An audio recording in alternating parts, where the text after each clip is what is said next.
నమ్మారు. ఈ మద్యం లేకపోతే కుటుంబాలు బాగుంటాయి, ఆరోగ్యం బాగుంటుందని ఎప్పుడు సైకిల్ తీసేవాళ్ళు కూడా ఒకసారి చూద్దామని ఫ్యాన్ కేశారు. మద్యపాన నిషేధం రాబోయే 15 ఏళ్ళు ఎవరు చేయకుండా ఆదాయాన్ని తాకట్టు పెట్టాడు. ఇంకెవడు చేయడానికి కూడా లేదు రాబోయే 15 ఏళ్ళు.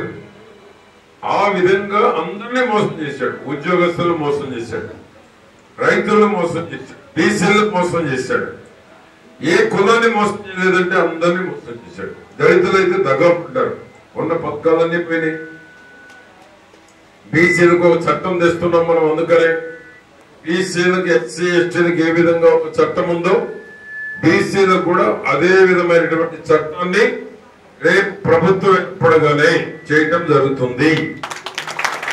అదేవిధంగా మీరు కోరిక ఉంది, అది మరి నా మేనిఫెస్టోలో పెట్టారో లేదో నాకు తెలియదు. ఎస్సీలు ఎస్టీలను చేర్చమని ఉంది, పెట్టారా మేనిఫెస్టోలో?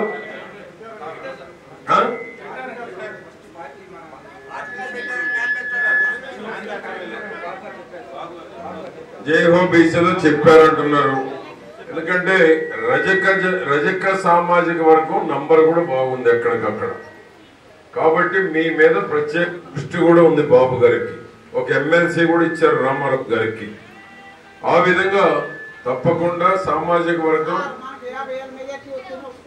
నువ్వు వచ్చేదాకా పనిచేయాలా? ఇప్పుడు వచ్చేదాకా పనిచేయాలి కదా. 50 ఏళ్ళు వస్తాను అందరి ఇంట్లో పుట్టుకుంటే అది పోయినసారి మనం దెబ్బతింది. అట్నే ఈసారి పోలింగ్ పర్సంటేజ్ పెరగాలి, మెజారిటీ పెరగాలి. గెలుపు సునాయాసం కానీ మెజారిటీ పెరగాలి. మెజారిటీ పెరిగితే మన గౌరవం పెరుగుతుంది. మీరు 4 రోజులు కష్టపడండి, 4 రోజులు 5 ఏళ్ళు మీ రుణం తెచ్చుకోవడానికి సామాజిక పరంగా ఏం చేయాలో నిద్రపోకుండా పనిచేసే బాధ్యత నాది. మీ కష్టం 4 రోజులు, నా కష్టం 5 ఏళ్ళు నీకోసం. నిద్రపో మంత్రిగా ఉన్నా 4 గంటలు నిద్రపోయా. మీకు తెలియదు మంత్రి అంటే ఏందో ఆ గుయి గుయ్యమని సౌండ్ల మధ్య మీరేదో ఇది రాజభవనం అనుకుంటారు. ఏముండదు. నేను అన్ని చూశాను, అంతకన్నా ఎక్కువ చూసినాడు నేను. ఆ గంటకు నిద్ర ఉండదు. సగం రోజులు బండిలో భోంచేశాను నేను, సగం రోజులు బండిలో, అది కూడా ఆఫ్ భోజనం. ఎక్కువ తింటే నిద్ర వస్తుంది, మళ్ళా కంటిన్యూ మీటింగులు ఏముండదు.